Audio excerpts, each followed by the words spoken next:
Alright, March 19th, 2023, Tyler Hayes here, 1547, this time still on La Crosse, but along the CP rail line, and we have a couple of Jeep 20C Ecos on the way, coming light. And passengers are starting to show up to be ready to board the late-running Amtrak Empire Builder number 8. 2239, the Jeep 20 Eco to lead it. 2274.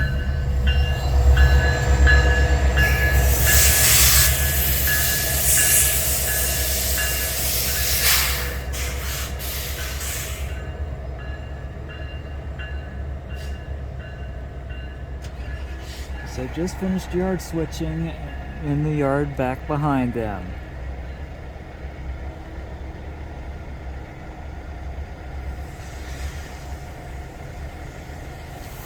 Not bad.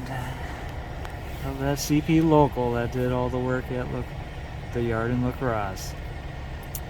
And I'll do it for the power move of that local at La Crosse. Thank you guys for watching. See you next time. I'll see you down the main line. Tyler Hayes out.